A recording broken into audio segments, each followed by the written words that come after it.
couple questions.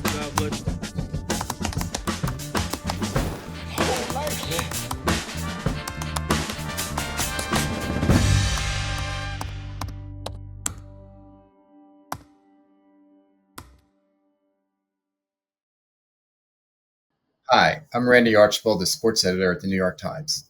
I'm joining you from a hotel in Tokyo where I landed the other day to cover the games with a big group of my colleagues from the Times.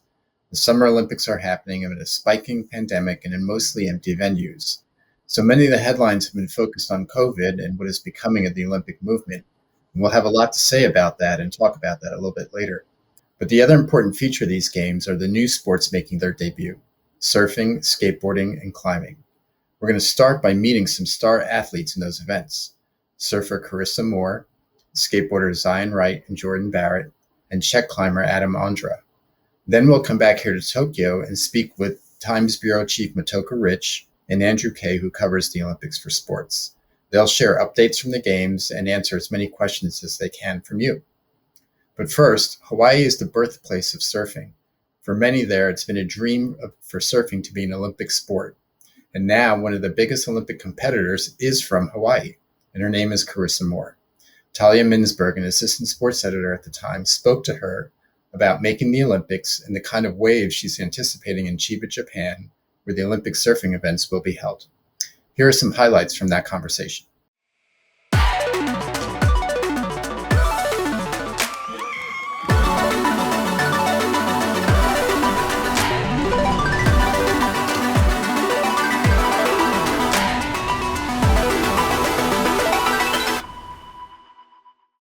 I am here with four-time world champion Carissa Moore. We are here on the beautiful island of Oahu, Carissa's hometown, and we're sitting down to talk surfing at the Olympics. It's very first time.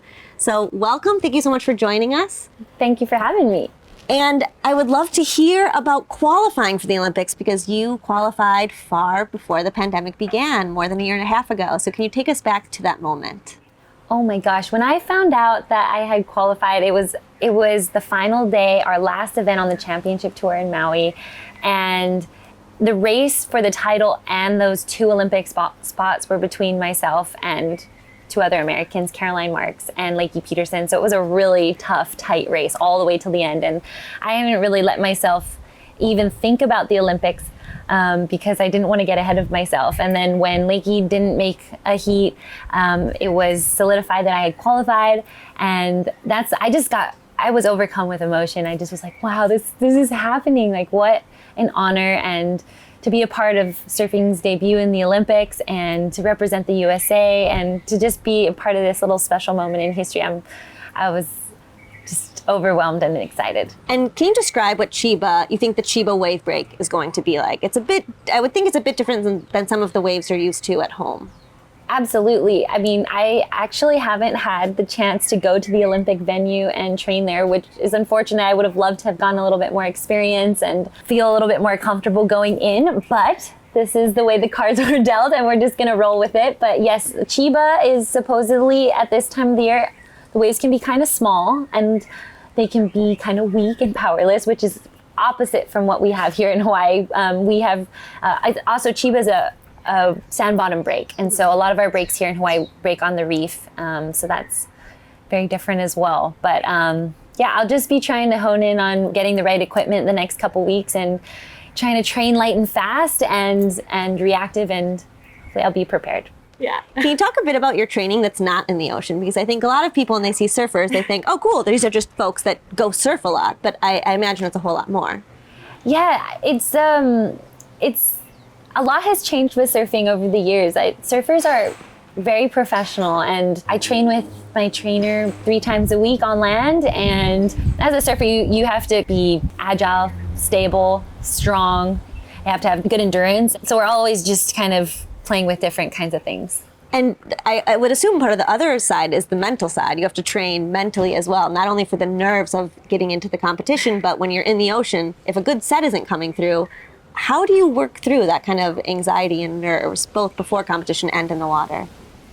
Having a mental coach / life coach is super important. I think for me, like, I'm a very emotional surfer. I surf from my heart, and it's huge for me to have the space between my ears clear so that when I get out there, all I can do is keep it super simple and just let it flow.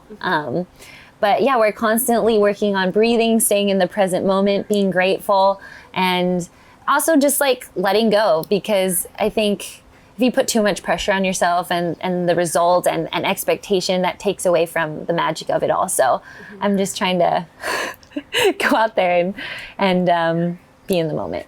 Now, I know you have a really incredible support system. Your husband and your dad sound like they travel with you all the time. Can you tell me a bit about your relationship with your family and how it plays into your surfing, and what it will be like to not have them there? Family is everything to me, and my family goes beyond just blood. It's all the people in the community and the people that have raised me in the water. I wouldn't be where I am today without like each and every person that has given me their time and their love and support. So it's definitely going to be a little different to not have, especially like my husband or my dad with me in Tokyo, because they're always traveling with me on the road during the championship tour. But I will definitely have them with me, and I will be representing everyone here in my heart. Very cool. Is there a wave coming up this year that you're most excited to surf? I'm very excited to surf Chiba. Of course. But as like a full solo surfer, like the next two events in Mexico and Tahiti, those are like world-class dream tour waves. So that really just like any surfer would like pretty much give anything to go out in those lineups with only one other woman and just get to like look at the waves for 30 minutes and take whatever you want. So I'm really looking forward to that. What makes a wave that's one that's so desirable to surf? Not only so desirable to surf, but is such a treasure to surf with only one other person out there? I think what makes like a wave so dreamy is just like, I think the way that it breaks. I think you're looking for one that is steep, that has nice coping, that allows for nice turns, or I mean, the best maneuver in surfing is getting barreled, and Chopu in Tahiti is literally, you're just getting barreled. So yeah. And can you describe what being in the barrel is for someone that may have seen the photo of a wave crashing over them and sneaking through the middle? What is that feeling like? Oh, getting barreled is one of the best feelings in the world. It's like one of these moments where time slows down, and I mean, the environment, the ocean is so powerful and it's so humbling, but when you're in the middle of the wave, it's kind of like you're in control for a second, and you're kind of in this like beautiful symbiotic relationship with the ocean, and you're working together. And then when you're let out, it's just like, I don't know, you're just leading with power. It's really cool. And I've seen photos and videos of you with headphones on, and you look like you're very much getting in the zone. The question is, what are you listening to? I have a mean playlist right now. Every year I actually make a different playlist because I run those songs so much I have to change it up. But right now I have a bit of Miley Cyrus and actually Ozzy Osbourne and of course Billie Eilish. She keeps it really good. A good eclectic mix. Yeah. Awesome. Well, thank you so much for joining us, and we will see you in Chiba. Thank you. And back to my colleagues all across the world covering the Olympics. Never thought of Ozzy Osbourne as surf music. Very interesting. Along with surfing, the International Olympic Committee brought in skateboarding in the hopes that these sports would draw in younger audiences for the Olympics. Skateboarding, which started as more of a counterculture activity, is now going to be one of the most mainstream stages in the world. Reporter John Branch spoke earlier to two U.S. star athletes, Jordyn Barratt and Wright, who joined him from their homes in Southern California.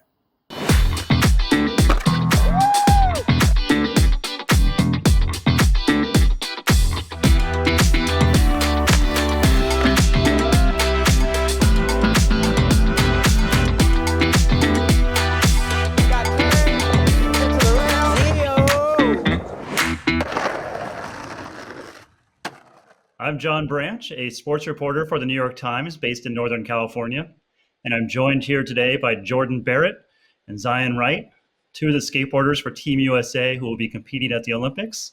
Hi.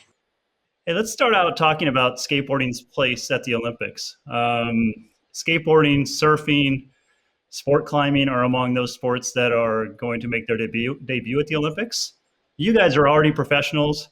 You guys have contests to go to. Why is it important for skateboarding to be at the Olympics? Jordyn, talk to me about that. Yeah, it's super exciting for, skating, surfing, rock climbing, all the new sports to be in the Olympics. Surfing and skating are both like really close to my heart, and I just feel like for other people to see that aren't surfers and skaters to get out in the world for, at a broader audience, I think that's really cool and exciting. Now, there's going to be two disciplines there at the Olympics, the park and street. You guys are both competing in the park discipline. Zion, I'm going to put you on the spot and have you explain what street is for the viewers here. So yeah, you got street on one hand, which is like handrails, stairs, your ledges, and hips.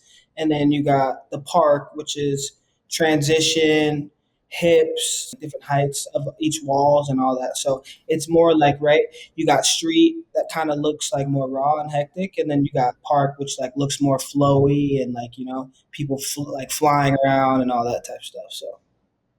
Zion, do you think the Olympics will allow you guys to showcase the full range of creativity involved both on the board, but also your personal style?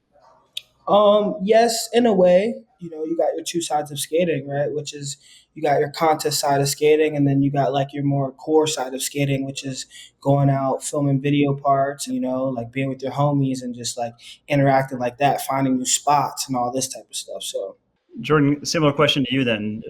Your thoughts on being able to compete in this contest in a very mainstream kind of way, but also keep your individual style and show people who you are and the diversity of this. How do you do that? That was definitely a concern for me, at the beginning stages of all of this stuff. When I heard that we had to wear uniforms, I was a little skeptical on how that was going to go about. But the other day we actually the whole team we all met up in LA, and it was the official announcement of Team USA. And the night before that, we got to go and get our outfits and pick out what we want to wear to compete in and hang out in and things like that. And the next day when we showed up and we were all supposed to wear whatever we were going to compete in, I was looking around and everyone had their own individual style. And I thought that was really cool. Then I want to ask you about the fact that there aren't a lot of Black professional skateboarders. And I wondered how that impacted your path to get where you are. And I wonder how that plays out as a skateboarder, where I know a lot of times you guys are being chased by security guards and cops, detained. Tell me about what it's like to be a Black skateboarder and maybe the lack of role models, how that impacted you. I mean, yeah, dude. I mean, I'm honored to be able to skateboard, right? And to, be who I am. Because like me growing up, right, it was like, okay, people playing basketball, people playing football and all this stuff. So I feel like it was very special for me to get in a different avenue and get in a different scene. I'm stoked to be able to kind of like bring that, different diversity to skating. Once I started, learning more about skating, seeing magazines, seeing videos, and then seeing, the Black pro skaters and all this, that's what really gave me hope and gave me hype to be like, oh, if they're doing it, why can't I do it? So Jordyn, back in 2016, you were the first female to qualify for the big skateboarding contest, the Do Tour Park Am, and you competed alongside the boys and the men. How is the environment for women in skateboarding these days? And is there true gender equality in skateboarding? Yeah, I mean, gosh, I think, back just 5 years ago, skateboarding has come such a long way, especially on the women's side. To think just a few years ago, really, we couldn't even get a contest. And, now we do. We have pretty much the same amount of contests as men. I think the Olympics have also really helped to make that happen. Now there was equal qualifiers, there was equal prize money and things like that with all of the Olympic qualifiers, which was a really big deal. So if there's anything, that we could improve on, I guess would be, I feel like there's maybe been, I don't even know, a very low amount of Thrasher covers or like a very low amount of magazine covers with girl skaters on them, or even, you flip through a normal skate magazine, there's maybe if you're on a good, month, we'll find one or two girl skaters. There's still a little more work to be done for sure. Zion, I want to ask you about the culture of the contests. I was at the Des Moines Do Tour event that you won to qualify for the Olympics. Incredible energy there, especially around you, and you were leading the energy, the charge there.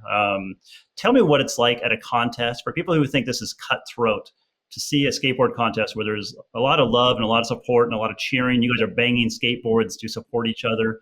Tell us what it's like at a skateboard contest in terms of the community there. I mean, yeah, dude, right? Like skating is a very communal thing, you know? It's like, as far as how I look at it, doesn't matter who you are, what you do. If you skateboard, you know, like you're one of us, you know? So like we share that same type of interaction, you know, seeing how it is, seeing other people do what we're doing, you know, at the same level, but in a different way, in a different style, you know, that's what gets me juiced to push me to go farther and just, you know, just to be hyped and just to have a smile on my face because, you know, like would ever think, you know, the skateboard would bring so much joy and just like, you know, so much peace and happiness to somebody. So it's a beautiful thing to be able to kind of share that with all these people, right? A big part of skate contests is the crowd and the energy that the crowd brings. And in Tokyo, unfortunately, we're not going to see any fans in the stands. I wonder how that changes the competition and how that changes your mindset. Yeah, I mean, I definitely think it'll be weird. You know, it really is a big part, you know, hearing the crowd and seeing them and just the energy behind everyone. And, you know, maybe you don't make a run and you have one run left and like just that crowd energy makes you want to land it and makes you really want to do it. So to not have that, it will definitely be weird. I mean, it's funny to think there won't be any crowds, but on the TV, you know, there's going to be millions of people and that's kind of scary too. So we're kind of, you know, we'll see. We'll see how it goes. All right. Well, thank you to both of you. Jordyn Barratt, Zion Wright, it's been a pleasure talking to you. And we wish you the best of luck in Tokyo. It's a bit of a paradox. He's the best climber alive, but his path to an Olympic medal isn't guaranteed. Czech climber Adam Ondra spoke with Times graphics editor Joe Ward. Adam Ondra is the best climber in the world right now, for sure. I mean, he's physically the best climber. He's climbed the highest levels. And I think what's so incredible about Adam is that he's performed at the highest levels in almost every discipline of climbing. I mean, Adam Ondra has basically rewritten climbing for the last 10 years.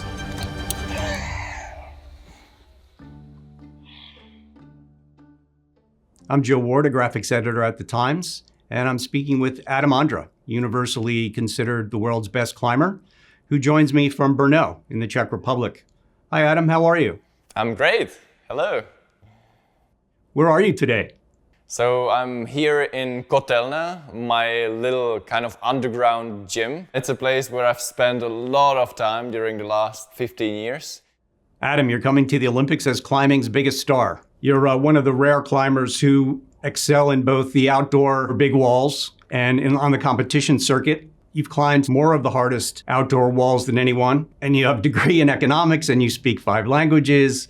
Why was the Olympics important to you?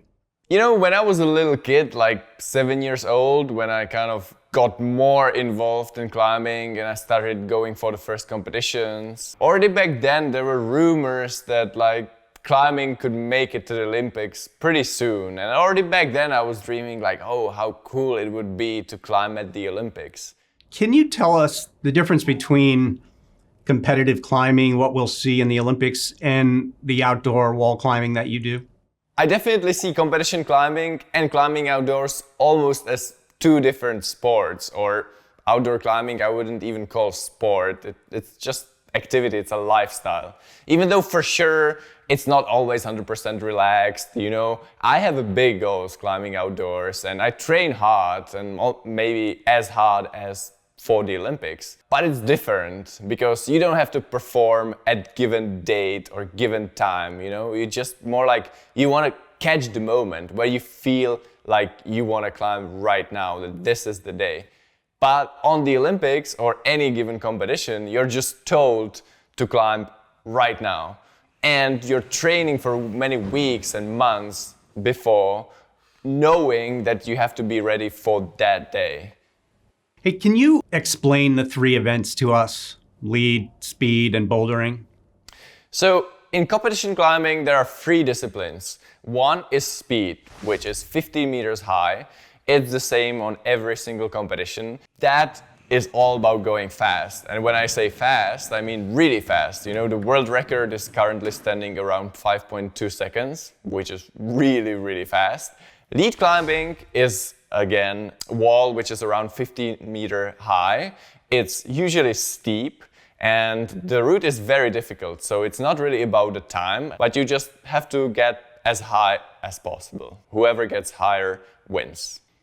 Bouldering is climbing up to a small height of maybe 4 or 5 meters. The only protection is a big mat underneath, and you just need to get as high as possible, eventually all the way to the top of this one bowl brown. And in each round there is either 5 or 4 bowl browns for each round. Great, thank you. You've spoken about when you were young, you decided that you wanted to devote your life to climbing. You wanted to be a climbing professional. And it came at a time when there weren't a lot of professional climbers. I was born into a climbing family, so everybody in my family climbed. But then, you know, when I was 6 years old, I was going for the first competitions. I realized that I'm actually quite talented for that. And thanks to that, I started really enjoying it. I started maybe, you know, looking at some of the books that we had in our library. And one definitely stuck a lot in my mind, and it's called Rockstars, which is about some of the best climbers in the history of climbing with amazing pictures. And for me, when I was like 7 years old, looking at those pictures, I thought like, wow, this is the best lifestyle I can imagine. That's exactly how I want to live. I want to be one of those rock stars, you know, just traveling around the world and climbing in the new places on a different kind of rock. And well, I just wanted to climb every single day, every hour. And at that moment, I didn't really, you know, doubt whether it would happen or not. I just thought like, yeah, if I want to dedicate my life to climbing, it will happen. And so I think it's pretty rare for anyone to say that, you know, after 20 years, I am exactly living the dream that I had when I was 7 years old. It's pretty cool. That's very cool. I know how much you like to climb outdoors, but I know how much you need to train for the Olympics. How do you balance those two pursuits? You know, when the Olympics got postponed last March, I think that was my biggest concern. Like, how do I keep motivated? How do I stay motivated for another year to train mostly in the gym, to do maybe discipline that I don't enjoy that much, which is speed. And I think I found a balance that every month I think I spent at least like 5 days on the rock, which was sufficiently long time for me to, you know, not to go insane. You know, climbing is such a weird sport because I don't think like, because the competitions, they don't take place on the rock. At the same time, I feel that, you know, rock is something that for me that is necessary to kind of feel happy, to feel free, to feel satisfied. You can get very emotional when you climb, especially when you've conquered or completed a route. Can you talk to us a little bit about that emotion? Sometimes you yell, sometimes you even cry. Can you talk to us about those emotions when you're climbing? There's lots of emotions that I have when I climb. So, you know, when I'm climbing a hard route, I'm completely in the zone. I don't think in words or sentences.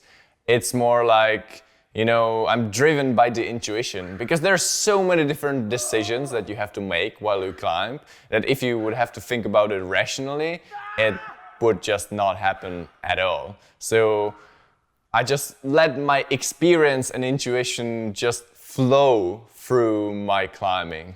And that's something that I really enjoy in climbing, because you really have to do a certain activity really, really well in order to like cut yourself free from the rational mind. I really consciously enjoy the movement. I enjoy the feeling of feeling the freedom, being high above the ground, and, you know, getting to the places that not so many people can get. And I like the view from above. And when I complete the climb or when I win a competition, every time is different. And it's also really hard to compare what is better, like climbing world's hardest route with your couple of friends, or winning a world championships in the front of the 10,000 people. Both experiences are pretty unique and unforgettable. Climbing is having a bit of a moment now. There are a lot of gyms opening up, climbing gyms opening up around the world. There's been an Academy Award-winning movie about it. Can you tell us about the moment that climbing is having and what you think about it? Climbing is growing a lot in the recent years, and I'm not surprised because it's just an amazing movement. I think it's within our genetics, that for us it's just natural, deep in our bodies to look at the wall and just trying to climb and see the world from above. I think what is really important that the adventure in climbing should be preserved, and not all the cracks in the world should be like bolted for the masses, protected for the masses, that some areas should be preserved for the adventurers, for those that are seeking the adventure. And I think that is really important. So when the Olympics are over and the training and the pressure is over, where will you go climbing? What route is on your list that you want to go to? So after the Olympics, I definitely don't want to compete for a while. I'm still probably interested in the next Olympics in 2024 in Paris, but for another year after the Olympics in Tokyo, I just want to really feel as a climber again. And for me, being a climber is like, just going to a bunch of different places and get to climb on new routes and, enjoy what I like the most. And that's just, this free movement on the rock, because that's where I feel happy. Thank you very much, Adam, Ondra, and thank you for spending some time with us, and good luck at the Olympics. Thank you very much. What an amazing athlete. You can actually read more and see more about Adam Ondra in an interactive piece we did with him on nytimes.com. Check it out. So we're back here in Tokyo, and there's so much to unpack about what is happening here as athletes are starting to arrive and the Tokyo organizers are gearing up for the opening ceremony. Our subscribers had many questions about how COVID has affected the games, but also how the Japanese view the launch of this multi-billion-dollar enterprise and how the athletes will perform under these extraordinary circumstances. As I mentioned before, there are no fans in the stands, and we're curious to see how that will affect their performance and the overall look of the games. To answer all of this, I'm joined by Motoko Rich, the Times Tokyo bureau chief, and Andrew Kay, sports reporter who covers the Olympics. Welcome, guys. Hi. So, Motoko, you're first.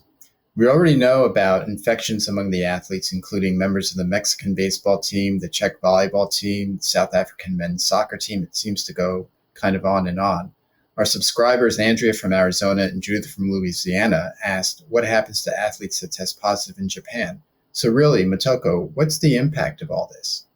Well, I think the biggest impact is on the emotions of the event, that a lot of people are very anxious. The Japanese public is very anxious. For several months now, the Japanese public has been growing it started out a few months ago being quite opposed to the Olympics, and that might have softened as we get closer to the excitement of the games. As to what the actual effect will be on the games, it's hard to tell. For example, South Africa had a little bit of a cluster. They had 2 players and a coach who tested positive after arriving in the village, but the South African team did play against Japan last night, and even though they had close contacts who had been sequestered, they were allowed to play. So it's not totally clear even now exactly what the rules are for athletes who test positive and how they'll be cleared for play. Some people have already said, I tested positive and I'm out, or others who have tested positive before they even got on the plane to come to Tokyo have withdrawn. So I think we're going to see lots of different disparate impacts of those cases. The organizing committee, of course, says they can control it by testing a lot and isolating, but we'll see. I mean, the games only are just starting. So, Andrew, we have questions from subscribers Chris in Georgia and Tom in Wisconsin. They both want to know, is there some kind of magic number of infections where the games might be canceled or postponed or a halt to this action? Yeah, it's a good question. And if there is a number, it's not publicly known. I mean, we know based on what IOC officials have told us that there are plans for every situation, but this is not something that they discuss publicly. They don't want to plant that seed of doubt in the minds of fans and people watching this. All that said, covering the run-up to these games, I can't really conceive of a situation where we'd be canceling midstream.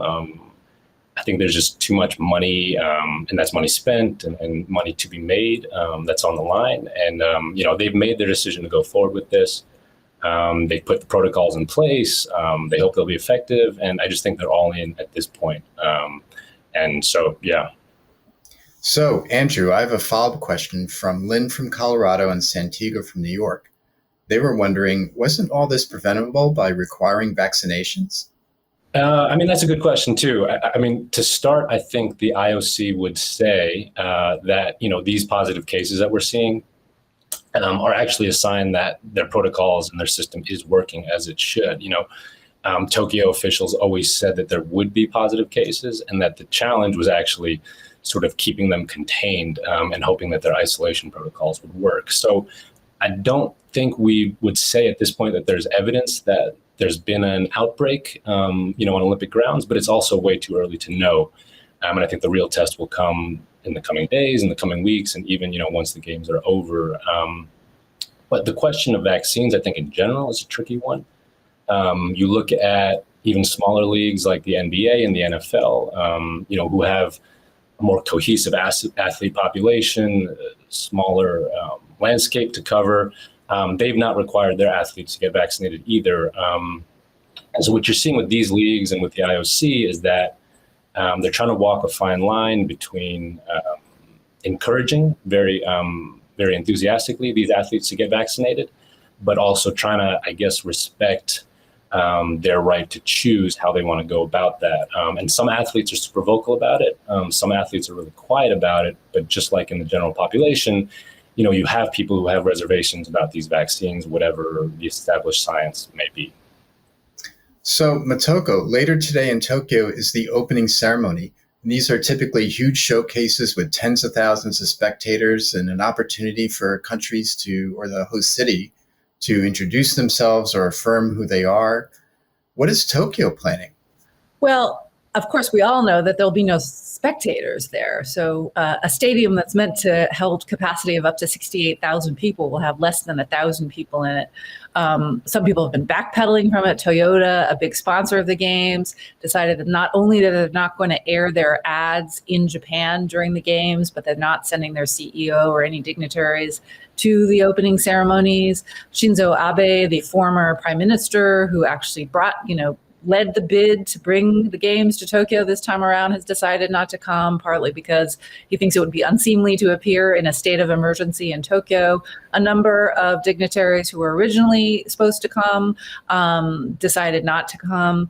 And then on top of that, there's this huge scandal that exploded yesterday when the creative director, in fact, the second creative director that the Tokyo 2020 organizing committee had to fire because it had emerged that in the 90s he was part of a comedy duo and had done a skit where he was making fun of the Holocaust. And so he was forced to resign yesterday. And that came just like 3 days after a composer for the opening ceremonies had also resigned because it had emerged that he had confessed to bullying and abusing his classmates during school. So this has been a really scandal-ridden opening ceremonies. And by the way, like I said, that was the second creative director. The first creative director was forced to resign earlier this year because he had, in a meeting discussing plans for the ceremonies, had described a celebrity icon here in Japan as a, quote, pig.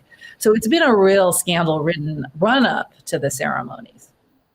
Very interesting. And you'll be at the opening ceremony. Yes, I will be there. So I can tell you, if you follow us on New York Times, I can tell you what's happening live. So, Andrew, we got a lot of questions from subscribers like Ben from Massachusetts and Julian from California. who are skeptical about why the Tokyo Games are happening at all. And this is a big question about the Olympic movement. You spoke to Thomas Bach, the president of the IOC. Should we even be having these big mega sports festivals like this? Yeah, I mean, I think Thomas Bach is sort of kind of the symbol of why we're seeing what we're seeing in a lot of ways. When you talk about the way sponsorship, media, and sports development money has kind of intertwined over the past 3 decades, he's sort of the embodiment of that. You look at his background. He's a former fencer who won a gold medalist at the 1976 Olympics. He also had his career cut short by the 1980 boycott of the Moscow Games. And so he has sort of this perspective of an athlete who has had his right to compete sort of taken away. And he's sort of kept that in the back of his mind over the course of his career, as you can see. He's a sports official who cut his teeth in the 80s when commercial sponsorship was just blowing up, something that we sort of take for granted now. In the 90s, he was working his way through the IOC when the Olympic movement was becoming this sort of media juggernaut. The IOC itself, only had about 100 employees in the 90s. Now under Bach, there's about 600 people that work under him. And so, the IOC takes a ton of money operating these games, and they distribute a lot of that money to sort of a whole network of people under their umbrella. Dozens of international sports federations, hundreds of national Olympic committees, and many, many thousands of athletes all sort of benefit from the money that the IOC brings in. So there's a whole chain of parties kind of dependent on the financial health of the Olympic movement. And so you look at a person like Thomas Bach, he sort of becomes the caretaker of this massive enterprise, and his one job really, as we wrote in our in-depth profile of him, is to sort of just keep it alive, keep it thriving, sort of at all costs. So you see that in how they kind of push through political concerns or concerns about competitive integrity, whether that's doping or anything else. And now, obviously with concerns about public health. There's a great profile of Thomas Bach by Andrew. You can find it at nytimes.com. So Motoko, subscriber George in Oklahoma, has a question about sports. Let's talk about sports. This is a sports festival. Is there going to be any effort to simulate a crowd for these events, given that there's no fans in the stands and people will be probably seeing pretty empty stadiums and venues? So I haven't yet been to a sporting event, so I haven't experienced this myself, but what they've told us is that they're going to pipe in audience noise from previous Olympics, and that it will be the same noise, will correspond with the sport. So if it's a track event, it'll be track stadium noise. If it's a swimming event, it'll be noise from the aquatics center. And so we'll see how that works. I mean, I'm trying to imagine how you kind of synchronize the kind of swelling of the audience excitement if there's a really close race with noise from a previous Olympics. I don't know how authentic that can be, but I feel like I was watching the game last night on television. It did just sound like there was audience noise there. So they were doing, I guess it's easier to do a little bit for a soccer match, but I'm just having a hard time imagining how they're going to make that work for a track and field event or a swimming event. I guess just, ooh, ah, for Simone Biles, that'll correspond. But I don't really know how exactly it's going to work. They've also said they want to do a lot of audience engagement. So they're going to do stuff on social media so that the athletes can know that people are supporting them from around the world. But it will still be very weird. So, Andrew, you were at the U.S.-Sweden women's soccer game the other night. Tough loss for the U.S., of course. But I'm curious, what were athletes saying about performance and what the effect of the lack of fans and not hearing the cheering? How did that affect them on the field? Yeah, from a sports performance perspective, it's a super interesting question. I had a conversation last night with a soccer coach for a German professional club who actually also happens to be a PhD sports scientist. And he said, this is a huge topic of conversation all around the sports world because just of all these pandemic related restrictions. And I think the short answer is that there's no one answer. There's just a lot of fascinating hypotheses and questions kind of floating around. And I think the reason is some athletes kind of thrive on external stimuli and some athletes thrive kind of in more quiet situations. So you take a soccer game, like you mentioned, he was saying the lack of crowd noise, gives players more access to what he called sensory information. So That's the sound of a person kicking the ball, or the ability to hear your coach yelling encouragement or instructions from the sidelines. So those are all positives that come out of not having a crowd there. But at the same time, like you mentioned at the U.S. game, I was one of the reporters speaking to Megan Rapinoe after the match, and she said, the atmosphere was dead, the stadium was dead, and that had sort of sucked some of the life out of both teams. But that's another effect that you can have. And so there are some athletes who sort of need the roar of that crowd. Somebody like Megan Rapinoe, who kind of thrives on that big stage, the big moment, sort of anticipating that type of atmosphere at an Olympics. And then on the flip side, you have, athletes who really love performing in the quiet because, that helps their concentration. At the Rio Games 5 years ago, I spoke to a bunch of table tennis players who, they were very shocked at how loud the crowds in Brazil were. And some of them struggled to kind of perform in that environment. And I think, those are precisely the type of people who are going to have, a better time in these no-fan Olympics. So this is a question for both of you, and it comes from Liz in Victoria, Canada. What kind of under-the-radar events should people try to watch? What are some of the surprises out there that you're looking forward to seeing? I can go first. I'll go, I guess, with 3x3 basketball. And anybody related to the sport will insist you call it 3x3 and not 3-on-3 for mostly marketing purposes, I think.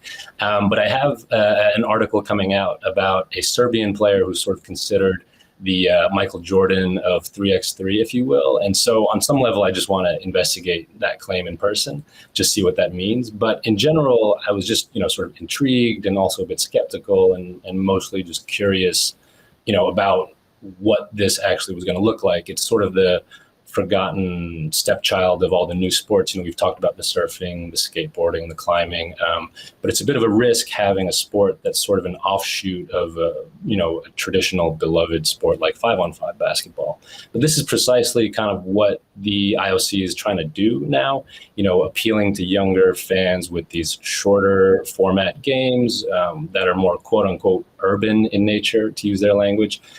So, I'm just curious to see how it goes. It's definitely a step in a different direction for the Olympics as we know it. So I'm really interested in table tennis because there's a Japanese player who I think will probably he's very young. And so I'm interested to see how he does. I'm also, after reading Andrew's story about archery and how competitive it was for the South Korean team to get here, which sort of is very reflective of kind of the educational world there. So I was intrigued by that. I'm going to check out the archery. And then I'm also really interested in the Paralympic Games, which start on August 24th after the first round of the Olympics end. Want to go see some swimming. There's an amazing Japanese swimmer, Mei Chinose, who I'd like to see, and volleyball, and try that out too. Well, we're just about out of time. Thank you so much, Motoko and Andrew, for all your information. Look forward to seeing you out there and covering the events. For those watching, stay with us after the credits, and you can test your knowledge of the Olympics in a trivia game with political reporter Astead Herndon and assistant sports editor Ben Hoffman. This program is part of a special series of events for subscribers only because you make all of our work possible. All the amazing interactives capturing the athleticism of the Olympic competitors, our coverage of COVID, our news, our interviews, you make all that possible. So thank you very much for your support.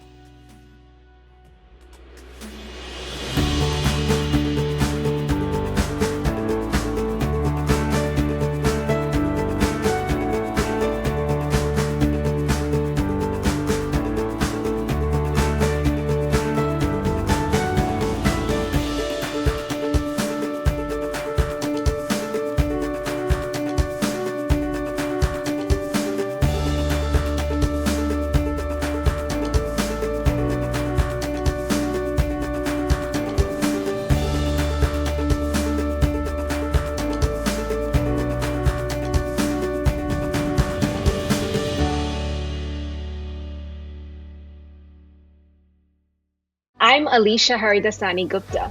I'm MJ Franklin. My name is Dodai Stewart. Hi, I'm Jodi Kantor. Through my work, I explore how gender colors everything around us. I spend all day reading upcoming books and assigning and editing reviews to help you figure out what you want to read. In narrative projects, we work on what I like to call super features. What I focus on as an investigative journalist is power in the workplace. One thing that I never lose sight of, no matter where my job takes me or what I'm reading, is that it's subscribers like you who make this possible. We can only do it thanks to New York Times subscribers. On behalf of myself and the New York Times, thank you. Thank you. Thank you so, so much. Thanks for being a subscriber and supporting the work we do every day.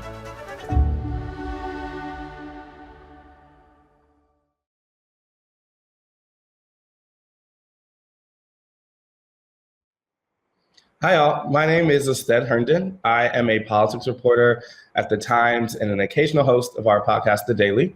But tonight, I am hanging out with the sports folks. I've been called in as a free agent, and I'm happy to go through some Olympic trivia with you. I am joined by Ben Hoffman, who is on the sports desk as an editor. Hey, Ben. Hey, how's it going? It's going good. How are you? Doing well. Adjusting to life in Connecticut and the Olympics at the same time. We're excited for y'all to be here with us in this inaugural live online trivia session. And inaugural meaning we are figuring it out as we go along, but we're going to have a good time. So here is how it's going to work. I will read you 7 trivia questions that I know you have been clamoring to see. And then Ben will read us the answer options, and then you'll get to answer in the form below for you. And you should just select your answer because you'll be playing along with us and we'll be able to tally out the results at the end. And we plan to reveal it how we all did at the end of each of the 7 questions. Did that make any sense, Ben? That made sense to me, but I was involved in the prep beforehand, so that doesn't really count. You're keeping me humble. I appreciate that. I think that we might get started, and I can read the first question, and then you'll be able to answer yourself. So the first one is, what are Olympic gold medals made of? And your options there are A, gold, B, silver, C, iron, and D, zinc. We will take a minute for you to answer. But I feel like the real question we're asking here is just how cheap is the IOC, or or is it authentic? Yeah, I mean, are they yogurt tops on a string, or are they precious metals?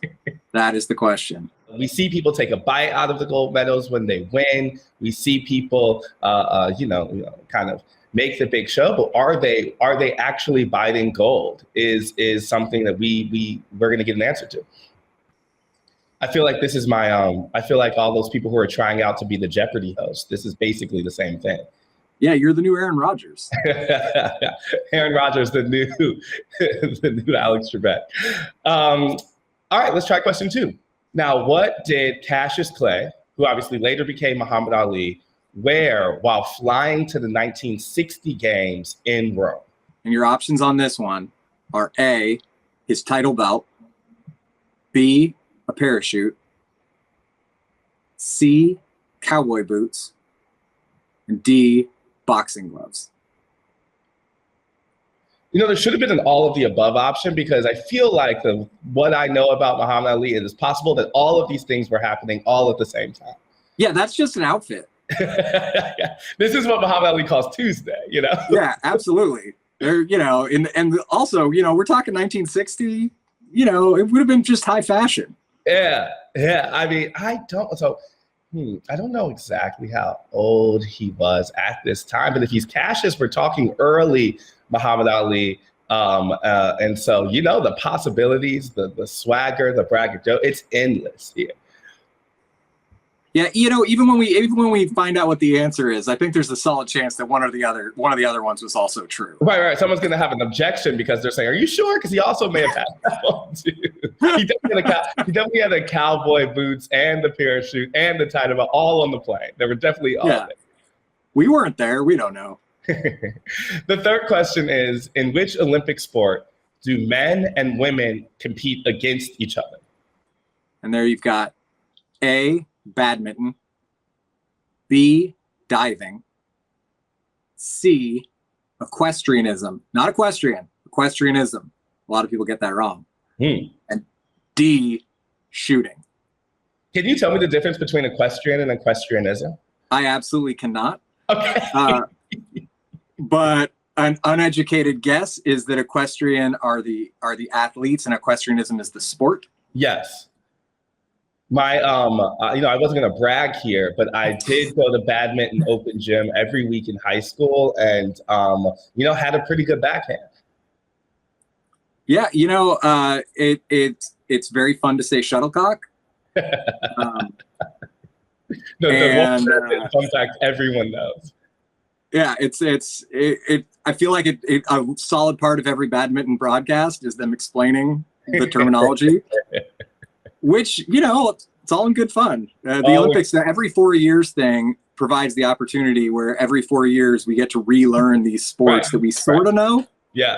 This is my relationship with steeplechase. We have a 4 years and I'm tuned in. Don't know what happens in between. My college had a championship steeplechase guy, so I know that one. I'm good on that. Wow. We'll do question 4 now. When did women first become eligible to compete in all sports at the Olympics? A, 1900, B, 1928, C, 1968, or D, 2012. Ooh. This one feels like a trap. Yeah. There's no way, there's going to be an important social commentary on any one of these versions of answers. All those years have some wild stuff going on. Yeah, you don't want to be the person who just wildly gets this one wrong. Just deeply overconfident in the IOC's willingness to integrate, or deeply underrating their willingness to bring in women into war. Be careful on that question is our suggestion. Let's do question 5. Hans Gunnar Lieljenbaum was the first Olympian in 1968 to be disqualified for drug use.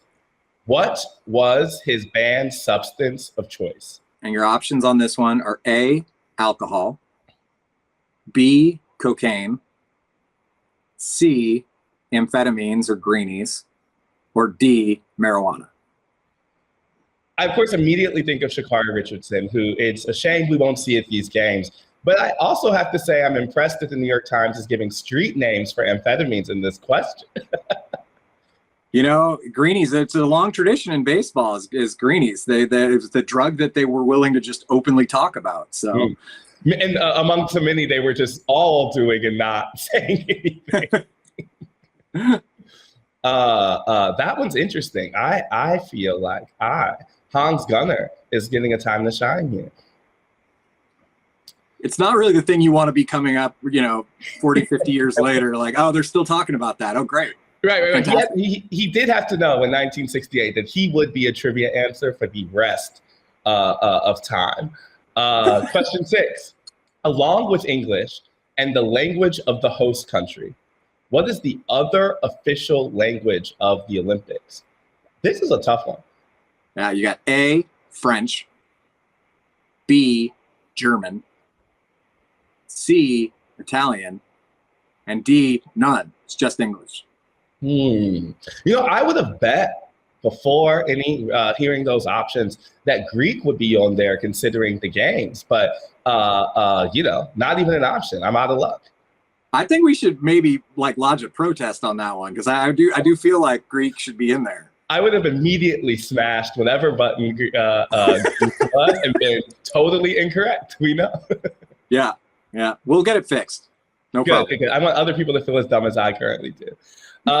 In question 7, the oldest Olympic medalist was 72-year-old Swedish athlete Oskar Schwan, who won a medal at the 1920 Summer Olympics, 72 years old. What was his event? This is my favorite list of answers by far. We got A, tug of war, B, running deer shooting, C, croquet, and D, painting. I gotta say, this one's, because you both have to know what we're what were the options for games in the 1920 Summer Olympics, where it feels like all of those possibilities could be true. Yeah. You know, the Olympics were a wild time back then. Like the Olympics that we know now, very different from the Olympics back then. They were trying to celebrate the whole human back then. Mm-hmm, mm-hmm. You know, so now everyone, it is time for the most important step. We have done our 7 questions. You have ruminated on the possibilities, and you need to submit your trivia answers so we can tell you how you all did. So please take a second and do that. And we would love if you could give us your first name, your contact, and your location. We know that seems like a lot. We know that your privacy data alarm bells just went shooting off in your head, but we want to give you a shout out, and we might need to contact you. So we would love if you would be able to do that. And we'll give them a second to do that, Ben. What should we chat about? You know, what are you looking forward to in this Olympics? Is there any event in the Summer Olympics you particularly like watching? So I actually am glad Andrew just mentioned it, because I'm really pumped for this 3-on-3 basketball. I think that it feels like, close to the type of basketball you played growing up. I wanted to see how it's different than, full basketball and how they play differently. And as you just mentioned, if someone is known as a particular savant of playground basketball, I'm going to be tuned in to whoever the Serbian is. Yeah. And what are you excited for? Well, the 3x3, are we saying it 3x3, 3x3? I think we're supposed to say 3x3, but my brain still says 3-on-3. Yeah, no, absolutely. I do think whoever medals in that should be forced to play the Big Three league champions. Should play Joe Johnson and undoubtedly on that team. They just go up against. They go up against. They flee to a final battle between them. Selfish as the baseball editor of the paper, I'm selfishly a little excited to have baseball back in the Olympics, at least briefly, and sort of you get the sense that they sort of have like this shot and Los Angeles to sort of remind people that baseball could be an Olympic sport. So I'm a little excited to see that. Although, I'm also a little worried about that because the U.S. is sort of like guys people have never heard of, and then some older guys who you heard of a long time ago.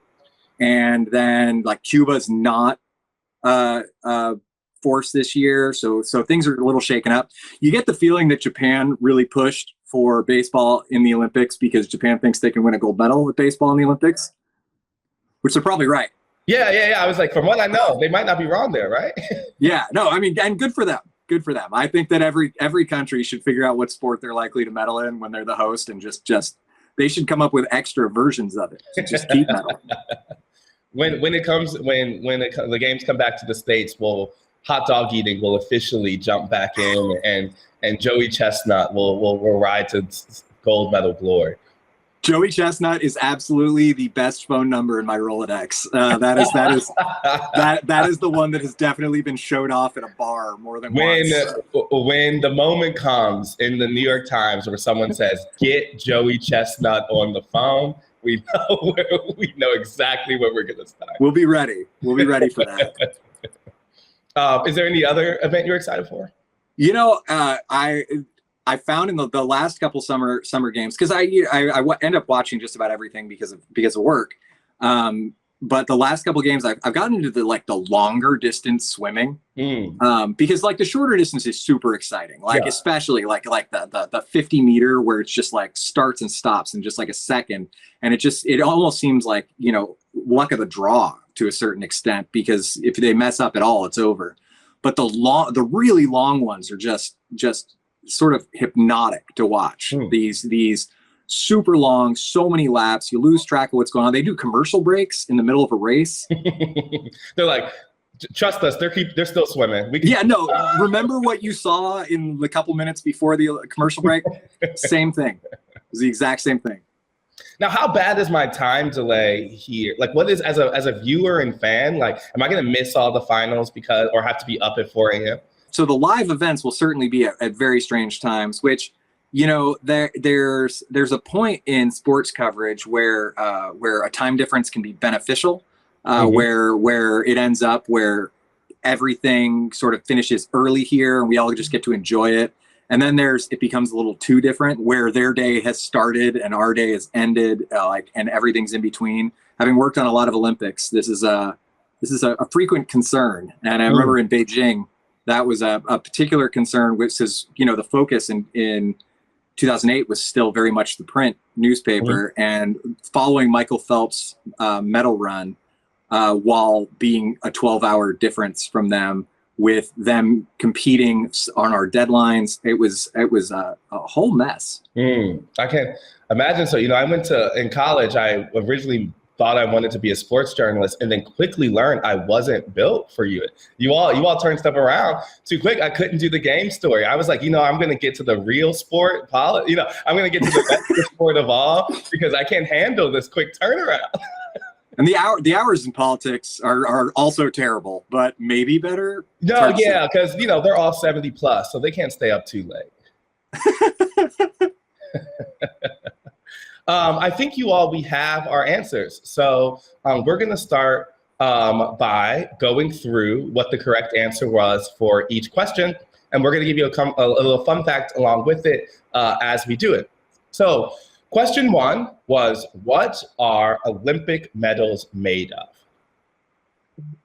Now, the correct answer there was silver. Ooh. So, but looking at the results, a lot of people thought gold. 34% thought gold. 37% thought zinc. I am impressed with the 34% who thought the IOC would make the IOC, a famously transparent organization, would have a fully gold medal. They're right to a very small extent. On a medal, 1.2% of a gold medal is gold. 6 grams. It has 6 grams of gold, and the rest is silver. So the difference between a silver medal and a gold medal is just 6 grams of gold plating. And the last time that gold medals were actually 100% gold was in 1912. After then, they said cost too much. And the biting the metal thing has always been a little cheesy for my tastes, but it becomes especially ridiculous when you consider that there's so little gold on there. There's a solid chance you bite through the gold. You're just biting silver left and right. Question 2, let's get an answer here. What did Cassius Clay, later Muhammad Ali, wear while flying to the 1960 games in Rome? Now, a very high percentage of you, the most respondents guessed his title belt, his championship belt. 35% thought Muhammad Ali was on the plane wearing a championship belt. Now, only 15% got it right. The 15% who got it right guessed parachute. Cassius, or Muhammad Ali, I prefer to call him by the name he chose. So Muhammad Ali had a terrible fear of flying. He initially said he would not go to the games when they told him he had to fly, and he asked if he could ride on a steamship, and they turned him down. I'm not clear if they just didn't have a steamship budget, or what it was, but they said absolutely not. And he was eventually convinced to go, but the way they convinced him to go was they let him wear a parachute on the plane.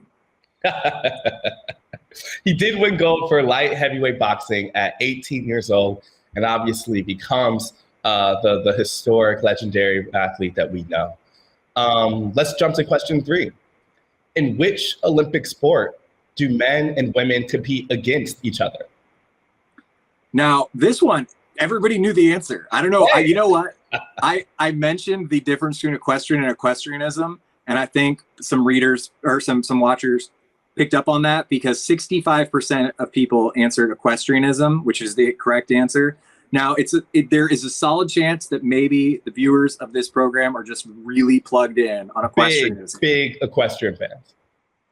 Or I oversold it. I oversold that answer. I do think that the other options, diving, shooting, badminton, are a little more famous, and folks may have known that those have more gender split categories. But in equestrian, you have jumping, dressage, and eventing, where men and women compete against each other. Yeah, and the difference is like as opposed to other sports where men and women just compete against each other, or compete both of them. They're actually interchangeable, the participants.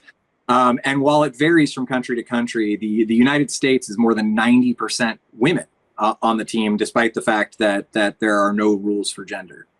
And in specifically dressage, or ones in which have mixed competing, women have done better than men. It's an equal opportunity sport. Yeah. Let us move to question 4. When did women first become eligible to compete in all sports at the Olympics? This is another one where a majority got it right. 51% guessed 2012, that 2012 was the first.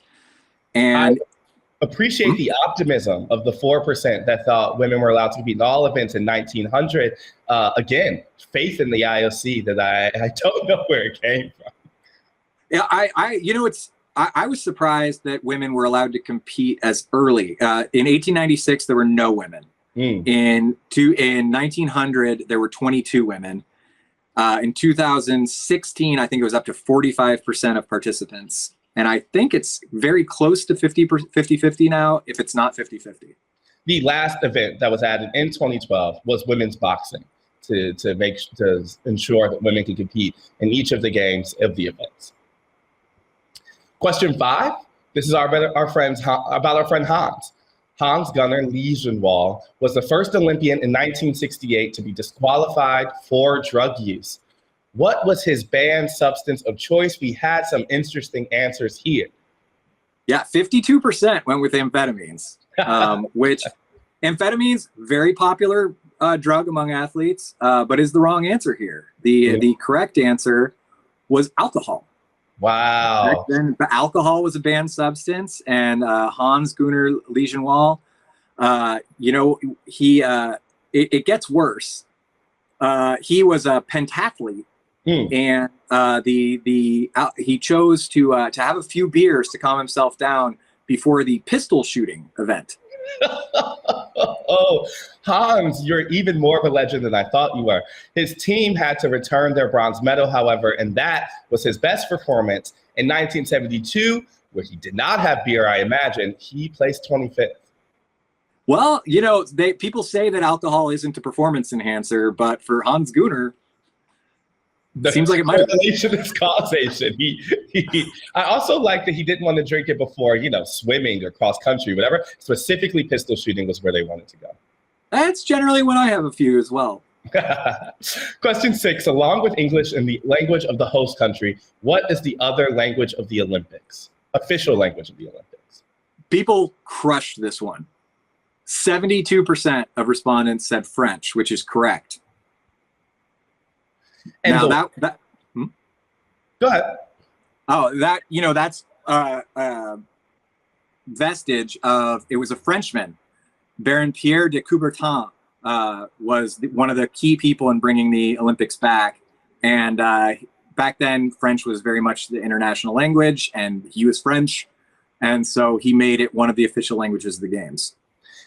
Although its use has been declining, and in Tokyo, these conferences have been in Japanese or in English, but not French. So an official language in name only. The last question, question 7, says the oldest Olympic medalist was 72-year-old Swedish athlete Oskar Svan, who won a medal at the 1920 Olympics. What was his event? I'm a little sad about this one because I feel like Oskar Svan medaling at 72 should have been a little more memorable. But most people guessed croquet, 49%. They were probably thinking a 72-year-old croquet. Not a lot of movement. He could still do well. I see it. I see the vision. If you're guessing, I get it. I get it. But no, Oskar Svan was an expert in running deer shooting. And see, that was not real deer, but unlike pigeon shooting, which was an Olympic sport at the 1900 games, and they were very alive and real. But now that when you looked at the other answers, tug of war was an Olympic event from 1900 to 1920. Croquet was one in 1900, and painting was also a real Olympic event. Yeah, and all these years later, Svan, who, keep in mind, this 72-year-old was shooting at a target 100 yards away from him, moving 75 feet in 4 seconds. The 72-year-old crushed it, and he's still the oldest Olympian to medal. Wow. Well, drum roll, everyone. We have our results. And I have to say, while we appreciate your Olympic enthusiasm, your Olympic trivia needed some work. No one got everything right. And most folks only got 2 or 3 answers right. We will give a special shout out to everyone who got 5 answers right. We have Gail from Scottsdale, Andrea from New Jersey, Michael from Silver Spring, Paul from Murray, Utah, A from Albuquerque, and Peggy from Endicott, New York.